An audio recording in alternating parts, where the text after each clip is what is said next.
It is with great pleasure that I present our speaker to tonight's occasion, Dr. Armendia P. Dixon. Please give her your performance.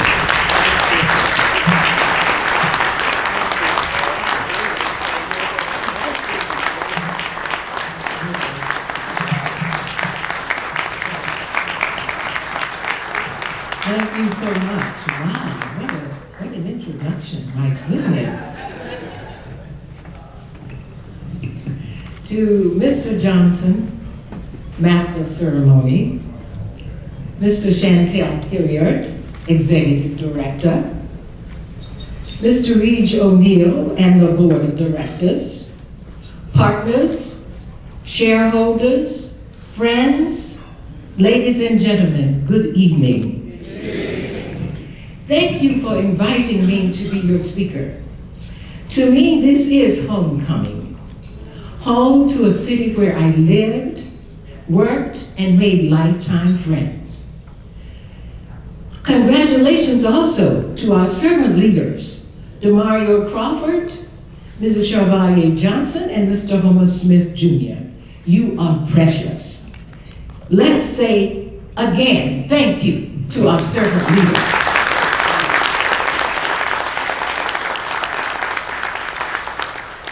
You are indeed referenced in St. Matthew 26 as those who will be blessed because you blessed others.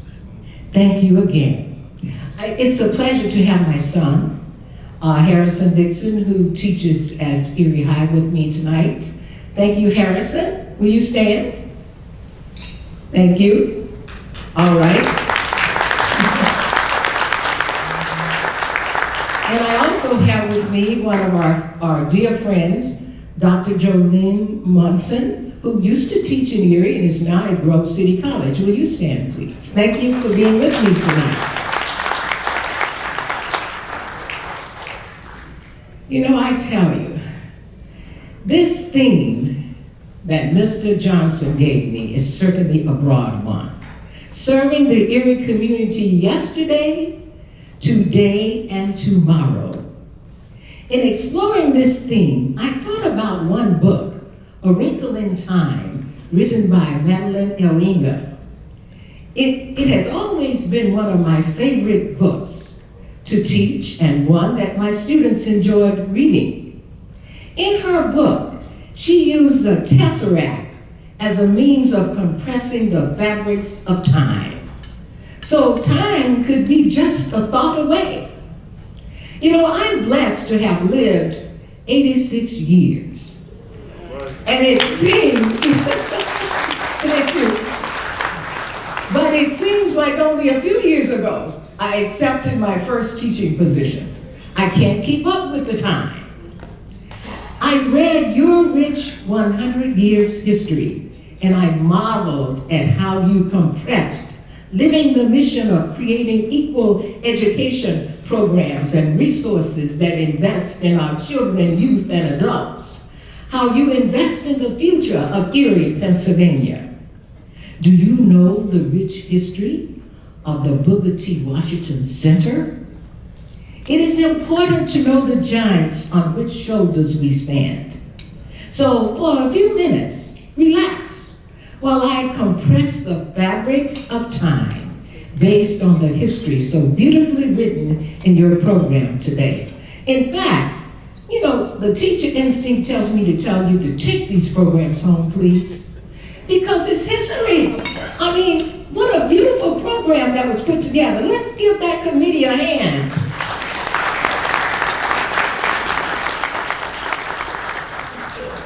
When was yesterday? Yesterday, the Booker T. Washington Center, my goodness, came into being for many of our parents and grandparents during slavery. Booker T. Washington was born a slave April 5th, 1856 in Hellsport, Virginia. The Fugitive Slave Law had already been passed in 1850 by Congress. Underground Railroad activities had increased. At the age of 9, Washington was freed from slavery.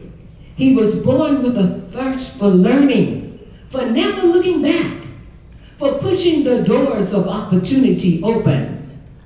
At the age of 16, he began college at Hampton Normal, an agricultural institute in Hampton, Virginia.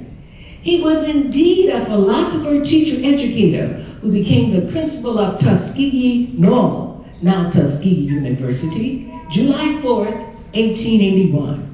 He died in 1915. Yesterday was when Booker T. Washington used his position as a platform to practice and expound his educational philosophy and theory concerning the attainment of African Americans. He believed that African Americans could attain their constitutional rights through their own economic and moral advancement by becoming efficient at practical skills. The Booker T. Washington Center was born in 1923 out of this philosophy. The 7 founders wanted to find ways to address the unmet needs of African Americans in Erie, and so they did. Yesterday was 1923 to 1960 when you helped African Americans and their families to gain a foothold in America, a foothold in Erie, Pennsylvania. Mr. Johnson, the Erie historian here, has chronicled several early African Americans and their contributions. Your center had a hand in this. Yesterday, between the 1960s and 1970s, services were expanded to include employment services, more childhood programs, housing assistance, and tutorial programs. You know, growth comes when you don't stand still.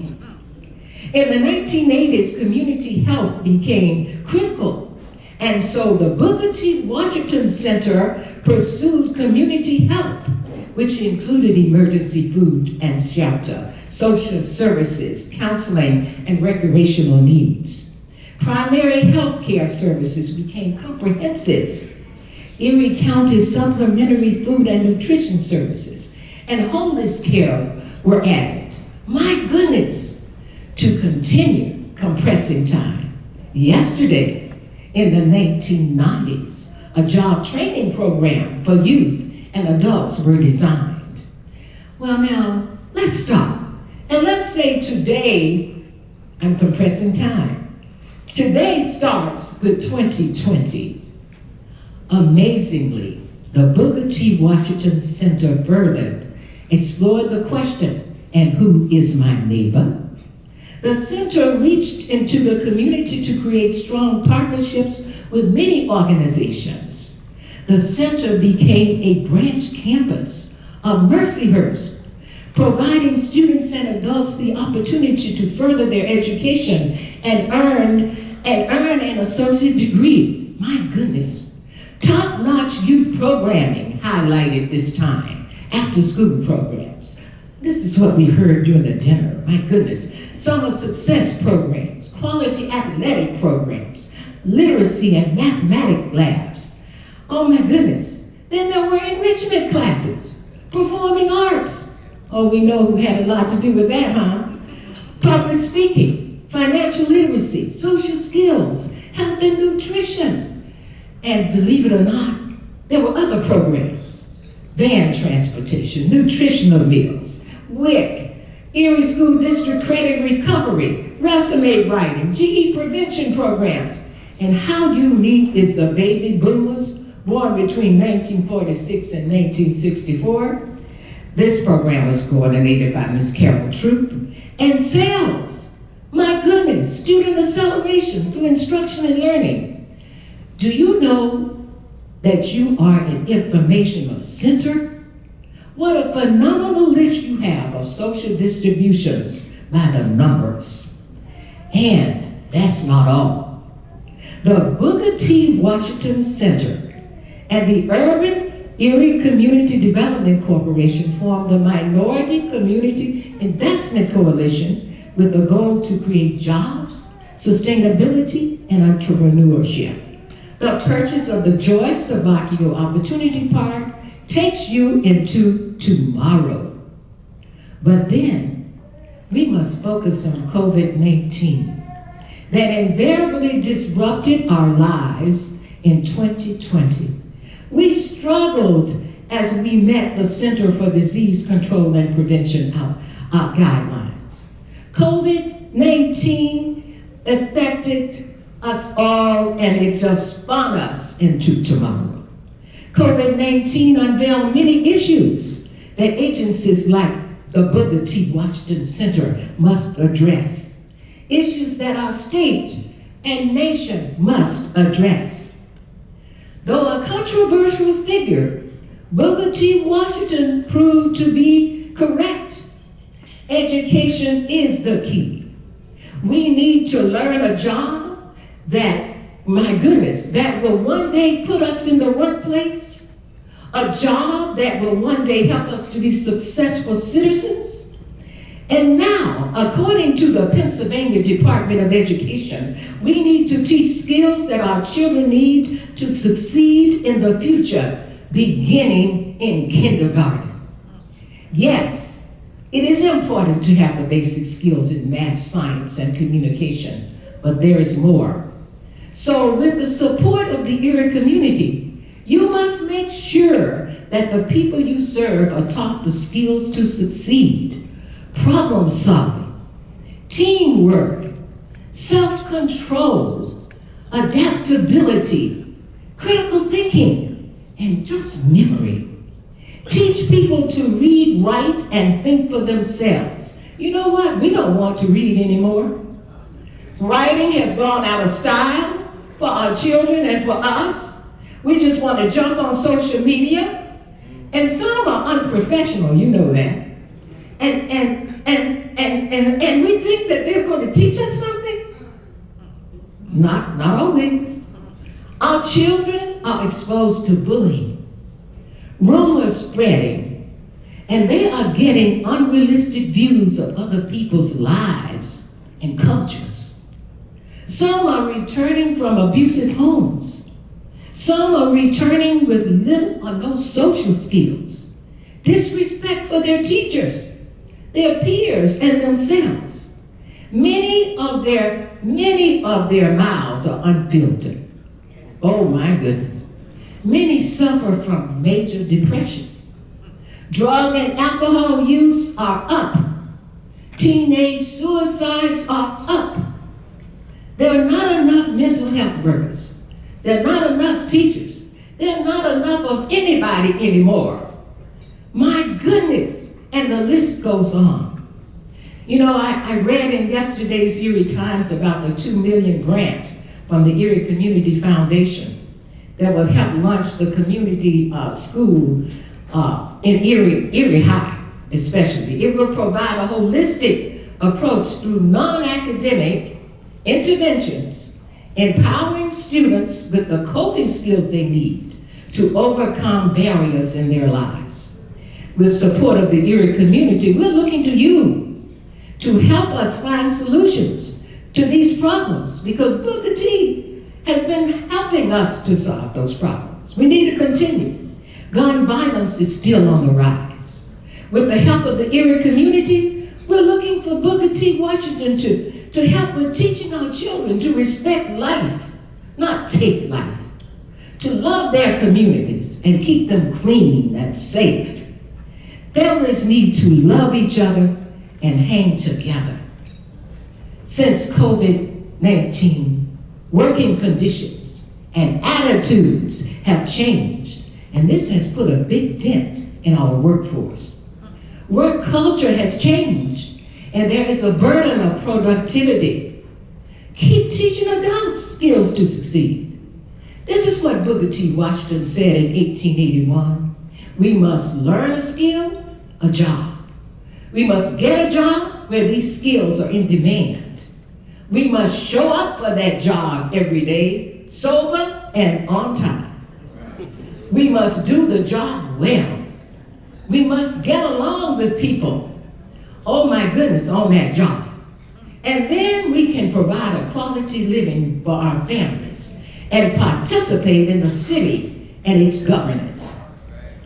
As I come to a conclusion, we do realize that as we talk about the compression of time, today is already tomorrow. So Booker T. Washington Center, tomorrow is waiting, and you are poised as an eerie star, a star who radiates the characteristics of a good nonprofit. Your mission and purposes are clear. Your practices, procedures, and policies are guides for the center and for the community. Your staff is managed by great leaders. I admire your leaders in the Booker T. Washington Center. You mobilize others for the fine examples, by the fine examples you set. You create a culture of respect and caring. You have stood the test of time. You're tech savvy.